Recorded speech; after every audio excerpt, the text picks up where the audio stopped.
क्या है कि देखिए मैं सच्चाई की बात बताता हूँ आपको, छोटी सी एक सच्चाई की बात बताता हूँ।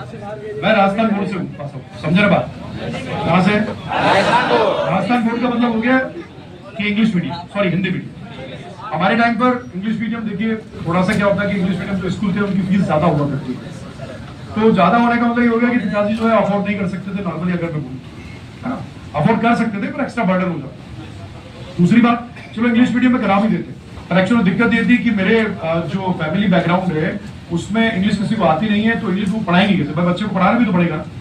ऐसा नहीं कि सिर्फ उस स्कूल पे जाने से ही काम चल जाएगा, टीचर से ही हो जाएगा, तो घर पे आके पढ़ाना भी तो पड़ेगा। तो अब क्योंकि अब पिताजी को टाइम था नहीं, जॉब करते थे, वो गवर्नमेंट जॉब में थे यहीं पर नगर निगम में, तो मम्मी ज्यादा पढ़ी हुई है नहीं इतना, तो अब कॉन्वेंट पे अगर मुझे करा दिया तो घर पे आने के बाद एक्चुअल में कि पढ़ाई को, तो उन्होंने सोचा कि इससे बेटर ऑप्शन है कि डीएवी स्कूल पे भी गया था मैं, मतलब मैं नर्सरी क्लास में, सोचना नर्सरी क्लास में एडमिशन लेने के लिए मैं गया डीएवी स्कूल है ना। अब जाने के बाद मेरे से सबसे पहला क्वेश्चन जो पूछा गया बोला माउंट एवरेस्ट की ऊंचाई क्या है। ये मुझे आज भी याद है।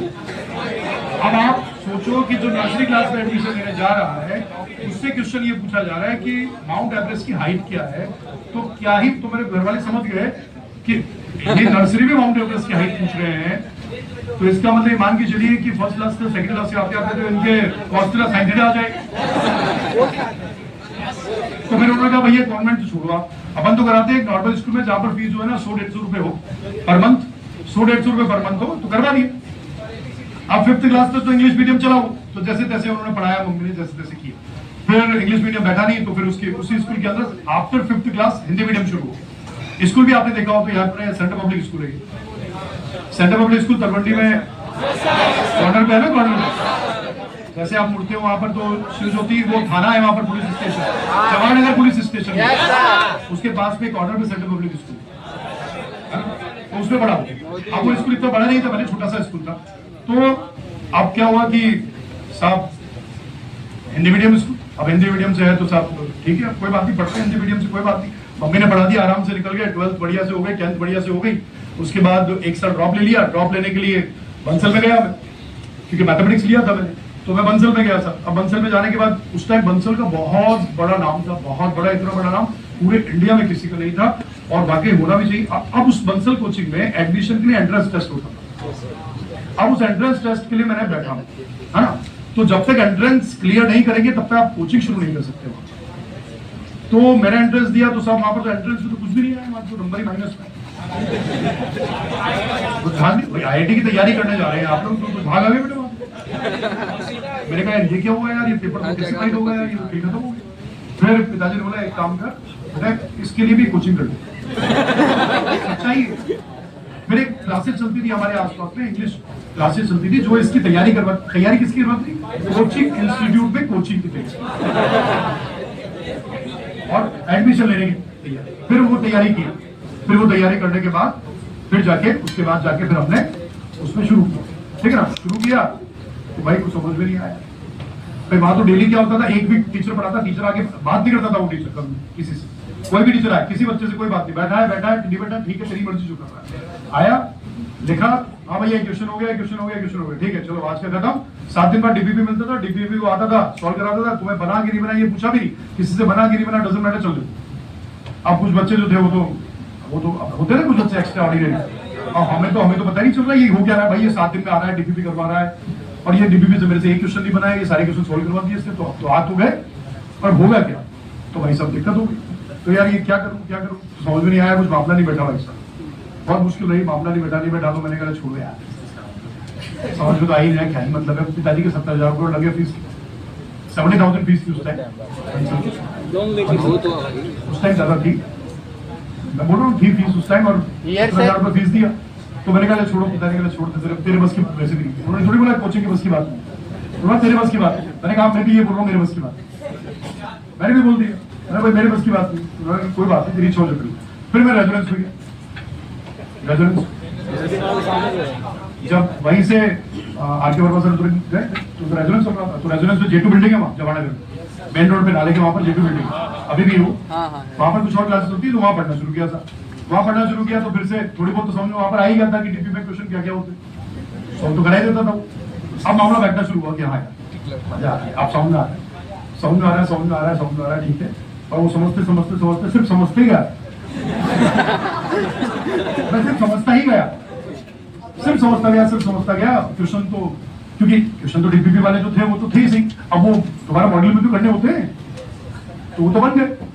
अब जो मॉड्यूल में रहे क्वेश्चन वो कहाँ से बनेंगे, तो मैं तो समझता ही है, सिर्फ मैं रट के चला जाऊंगा, कुछ भी हो जाए, कुछ भी होगा तो देखा जाएगा, रट के चले जाएंगे। फिर AIEEE के अंदर पेपर हुआ, AIEEE का पेपर हुआ, AIEEE और जे एडवांस में उस टाइम क्या होता था, पहले दो चीजें चलती थी, जेई और एक AIEEE, ठीक है, IIT और AIEEE ये चलता था। तो AIEEE से NIT कॉलेजेस मिलते थे और बोले तो जेई से IIT कॉलेज, बता IIT में। तो IIT के अंदर प्री और मेंस दोनों होता था। प्री और मेंस मतलब एक तो हुआ ऑब्जेक्टिव, एक हुआ सब्जेक्टिव। अब ऐसा पेपर देने बैठा पहली बार, अब पहली बार देखते ही भाई ऑब्जेक्टिव तो चलो ठीक है, तुक्के के बाद भाई तुक्के के बाद ही चलो ठीक है, क्वेश्चन मैथमेटिक्स तो कर ही लेते हैं, कोई बड़ी बात नहीं। मेन दिक्कत ही मेरी केमिस्ट्री में, केमिस्ट्री मेरे को कम समझ में आती है, इसलिए वही पढ़ा रहा हूँ। तो मैं वही बोल रहा हूँ कि जो चीज हमें कम आती है ना वही पढ़ा रहे सभी।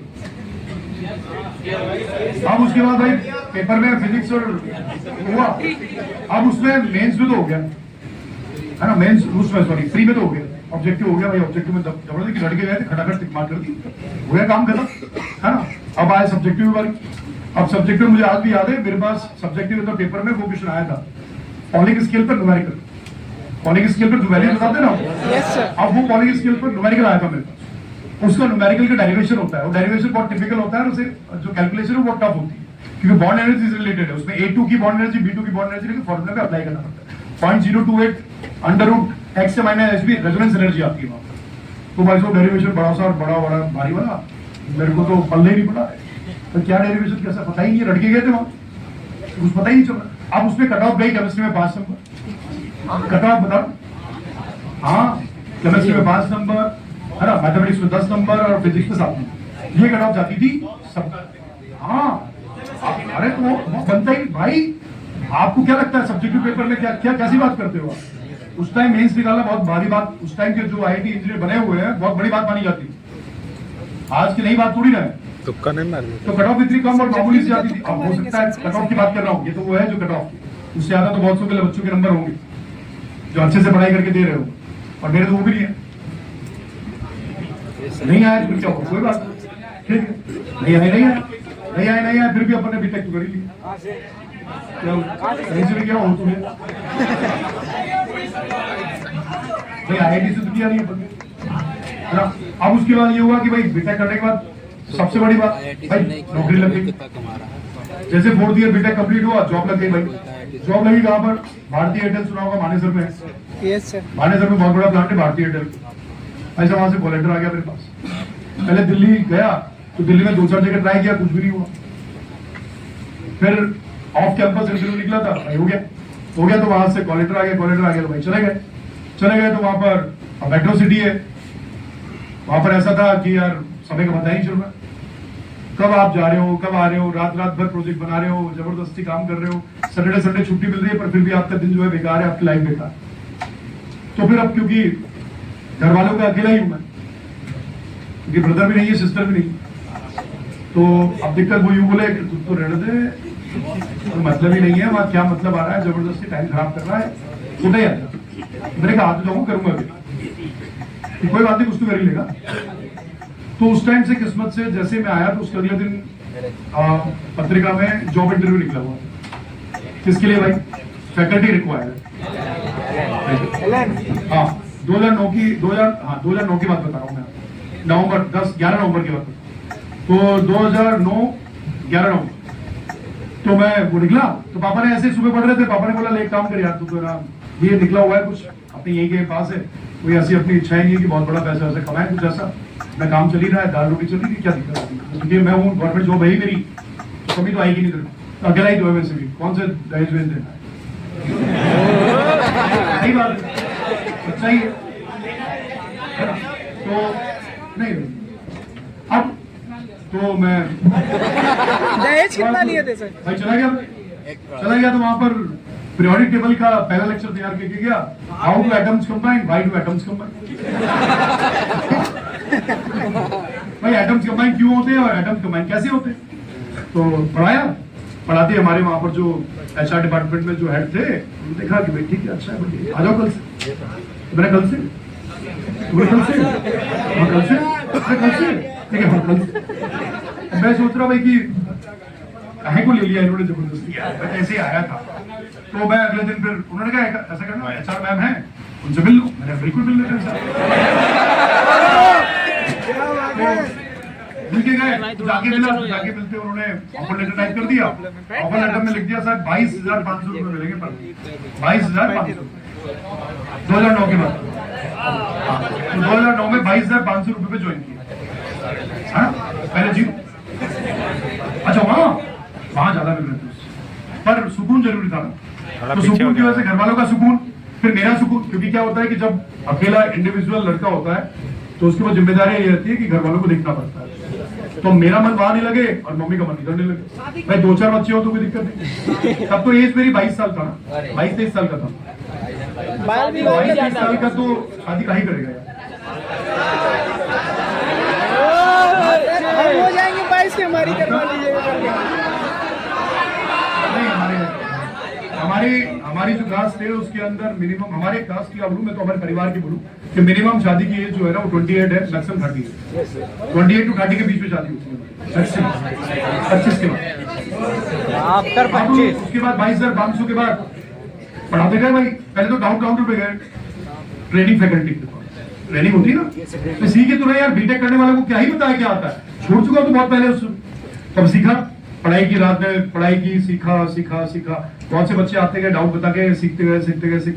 तो 2011 या 12 में जाके लगभग मुझे क्लास मिली। तो क्लास मिली तो डायरेक्ट मिला लीडर बैच, मिला। 11th 12th नहीं मिला, लीडर बैच मिला डायरेक्ट। लीडर बैच मुझे आज भी आता है। मिलेनियम टावर है वहां पर इंदिरा विहार में, ग्लोबल स्कूल है, ग्लोबल स्कूल के पास तो सवेरा बिल्डिंग, तो वहां पर लीडर बैच था MLU। आज भी याद है, सबसे पहला लीडर बैच था मेरा MLU सबसे। और उसमें जो बच्चे थे, मतलब मैं 23 साल का लगभग उसमें गया हूँ, और शायद से मेरे हिसाब से 19-20 साल के बच्चे होंगे उसमें, मतलब 2-3 साल के रिपीटर उस टाइम आते। तो अब ये दिक्कत होगी कि सबसे पहले और सबसे बड़ी बात कि एक बैच जो 200 बच्चों का था वो सारे हरियाणा से थे, मैक्सिमम 200 में से 150 बच्चे हरियाणा से। अब आप 23 साल का लड़का 150 बच्चों की 200 बच्चों की क्लास में, जिसमें 150 बच्चे हरियाणा से है, उसकी क्लास में पढ़ाने के लिए घुसा, तो भाई सबसे पहले तो डर लगाऊंगा यार ये अब छोरे जो है वो तो हरियाणा के जानते ही हो भाई, जैसे अंदर से बहुत प्यारे होते हैं पर बाहर से बोलते हैं तो ऐसा बोलते हैं कि अभी लट मारेगा। हाँ बिल्कुल। और हमारी लैंग्वेज भी कुछ हड़ूती की मैच होती है, कुछ ऐसी। जैसे मेरी लैंग्वेज है ना, तो मेरी लैंग्वेज में अगर मैं नॉर्मल भी बात करता हूँ ना, नॉर्मल भी बोलता हूँ ना अगर मैं, तो ऐसा लगता है कि गुस्से में बोल रहा है। या फिर मैं थोड़ा सा ऐसे गुस्से में करके बोलता हूँ, तो ये हमारी हैबिचुअल है। यहाँ हमारे घर में सभी ऐसे बात करते हैं। एक बार बोलिए सर। हम सभी इसी तरीके से, जैसे मान लो कोई बात हुई अभी, जैसे मान ले मम्मी ने पूछा क्या सब्जी में इसमें खाने में क्या बनाना है, मैंने बनाना क्या है, इसमें कुछ भी बनाना, क्या फर्क पड़ रहा है, बार बार क्या पूछते हैं। तो ये वो ऐसे नहीं बोलेगी कि गुस्सा कर रहा है, ये तो नॉर्मल है। ये हमारे नॉर्मल है हमारे में। पिताजी ने बोला कि यार वो काम करना, ATM से पैसे निकाल के लाना, तो यार पापा बार बार नहीं यार, मतलब क्या तरीका है, मतलब खुद भी चल जाओ ना यार थोड़ा सा यार। तो बोले कि हमारी नहीं पड़ती, हमारी नॉर्मल है। गुस्सा कौन सा है? ठीक है, तो ये नॉर्मल बातें मानी जाती है सब। फिर लीडर में भाई साहब वहां पर पढ़ाया, तो ये तो बच्चे तो, पर फिर धीरे धीरे से पढ़ाना शुरू किया। तो देखिए डर तो मुझे भी लगा, पर डर से तो बाहर निकलना पड़ेगा। अब डर से बाहर निकला तो मैं निकला डर से बाहर, तो वहां पर पढ़ाया, जैसा भी पढ़ाया, जो भी पढ़ाया, सिलेक्शन वहां से भी हुआ, और पहली बार पढ़ाया, और पहली बार ही जबरदस्त पढ़ाया वहां पर। और इतना जो जितना हरियाणा का बच्चा था ना, सब फैन हो गए बेहतरीन तरीके से, खतरनाक। बाकी जब तक इतनी डेप्थ मेरे सब्जेक्ट में आई नहीं, जितनी डेप्थ अभी है उतनी सब्जेक्ट में उस टाइम आई नहीं थी। ऊपर सुपरफिशियली पढ़ाने में भी उस टाइम भी सिलेक्शन हुआ, मैं ये बोल रहा हूँ। हमेशा डेप्थ में आप कुछ चीज पढ़ो, ये जरूरी नहीं है, क्योंकि उस टाइम जब एआईबीएमटी हुआ करता तब भी इतनी डेप्थ में हम नहीं पढ़ाते, तब भी सिलेक्शन होता था। इसका सिलेक्शन होता है, ये ध्यान रखना। हमेशा डेप्थ में पढ़ो तो सिलेक्शन हो, ये जरूरी नहीं है। अगर आप बेसिक पढ़ के जा रहे हो तो भी सिलेक्शन लिया जा सकता है। ये गलत, ये बहुत से बच्चों की गलत फहमी कि हम डेप्थ में पढ़ेंगे, हम इतना बिल्कुल उसको अंदर बिल्कुल अच्छे से गहराई तक जाएंगे, नहीं है। ये गलत तरीका होता है, गलत बात होती है, ऐसा नहीं करना है। ठीक है ना बात, तो ये ध्यान रखना। ठीक है, तो फिर उसके बाद से फिर शुरू कर दिया, फिर पढ़ाना शुरू कर दिया। फिर मैंने लीडर पढ़ाया, फिर मोदी स्कूल में भी लीडर लगा, वहां पर उधर मोदी स्कूल है, उधर जवाहरनगर में मोदी स्कूल है, वहां पर भी लीडर चलता था। फिर वहां पर लीडर पढ़ाया, तो 2-3 साल तो लीडर ही पढ़ाया। तब जो मोदी स्कूल में लीडर पढ़ाया मैंने, उस टाइम लीडर पता है कितना अच्छा आया करता था, सुनो आप, इतना बढ़िया लीडर आता था कि उस टाइम जो मोदी कॉलेज के अंदर जो हमारी क्लासेस चलती थी, क्योंकि स्टूडेंट पे लिया था उस टाइम, तो उसमें अनिमेश नाम भी आज भी याद है मुझे, अनिमेश त्रिपाठी नाम है एक बच्चे का, उसकी उस टाइम एआईपीएमटी का 21st रैंक है। अकेली पूरे लीडर में से जितना लीडर था ना, सब में से अकेली रैंक 21st उसी, और किसी अचीवर में नहीं थी रैंक इतनी अच्छी, मैक्सिमम एंथ्यू से थी, और एक लीडर से 21st रैंक थी उसकी। तो लीडर कितना अच्छा आया करता था उस टाइम, और लीडर अभी भी लीडर तो अच्छा है, बस वो लीडर का बच्चा अचीवर में कन्वर्ट हो गया, और फर्क इतना सा है और कुछ भी नहीं। बाकी पढ़ाने वाली बात है, तो सिलेक्शन तो उस टाइम भी होते थे, सिलेक्शन अभी भी होते हैं। अभी दिक्कत क्या हो गई कि थोड़ा सा है ना, थोड़ा सा आप जो है ना डायरेक्शन चेंज कर देते हो, बार बार डिस्ट्रैक्शन हो जाता है, डायरेक्शन बदल जाती है, कभी ये करते हो, कभी ये करते हो, कभी वो करते हो, कभी ये बुक उठा के कर लिया, कभी वो कर लिया, कभी या पढ़ते वो है जो हमें पसंद होता है, वो नहीं पढ़ते हैं जो हमें पसंद नहीं होता है। तो आप सबसे ज्यादा वो पढ़िए जो आपको पसंद नहीं है। नहीं है का मतलब ये हो गया कि जहां पर आपको मेहनत की ज्यादा रिक्वायरमेंट है वो पढ़िए ना साहब। आप ये क्यों पढ़ते हो कि जो हमें पढ़ना है, बस हमको तो अच्छा लग रहा है, ये टॉपिक समझ में आ रहा है, मैं ये पढ़ूंगा। तो थोड़ी सी मेहनत करने की जरूरत है, और डर तो देखिए इस दुनिया में सभी को लगता है। आपको क्या लगता है जब जंगल में शेर सुबह उठता है, एक बात बताना छोटी सी बात, शेर जब जंगल में सबसे पहले सुबह उठता है तो क्या उसको डर नहीं लगता? क्यों लगता है पता है आपको? वो बोलता है, पता क्या बोलता है शेर? अगर सोचता होगा सुबह जल्दी उठते ही तो भाई मेरे को आज तेज भागना पड़ेगा, अगर मैं आज तेज नहीं भागा, शिकार नहीं किया तो मर जाऊं, अगर आज मैं तेज नहीं भागा, शिकार नहीं किया तो मैं मर जाऊं। और उसी समय पर उसी वक्त पर हिरण भी जागता है, और हिरण क्या सोचता है पता है कि अगर आज मैं तेज नहीं भागा तो भाई मैं भी मरूंगा। इसका मतलब जो जंगल के अंदर जितने भी लोग रहते हैं, अपन जंगल में रहते हैं सब लोग, तो हर एक इंसान डरा हुआ है, पर कहीं ना कहीं उस डर से बाहर तो निकलना पड़ेगा। जब जंगल का शेर ही डरा हुआ है तो अपन तो उनके सामने है ही क्या, तो वो भी तो मेहनत कर रहा है ना, वो चाहे तो नहीं तो किसी को बोल सकता भाई शिकार लिया ना, बोल रहे ना। टेरिटरी कैसे कैसे बनाएगा वो अपनी, टांग ऊंची करके टेरिटरी बनाता तो है, हर जगह टांग ऊंची करके बनाता है ना, इसे कहते हैं दम। उसे ना बोलने की जरूरत नहीं पड़ती है, इसे दम बोलते हैं। जहां पर भी अपना निशान छोड़ देगा ना, उसमें कोई और एंट्री नहीं कर पाता। तो आप भी ऐसा निशान छोड़िए उसमें आपकी टेरिटरी में कोई और एंटर ना करे। सही है ना बात? तो ये वाली बात सर, घोड़ा वाला, अब 4 लाइन है, पढ़ाई होगी अब सर घोड़ा वाला बात।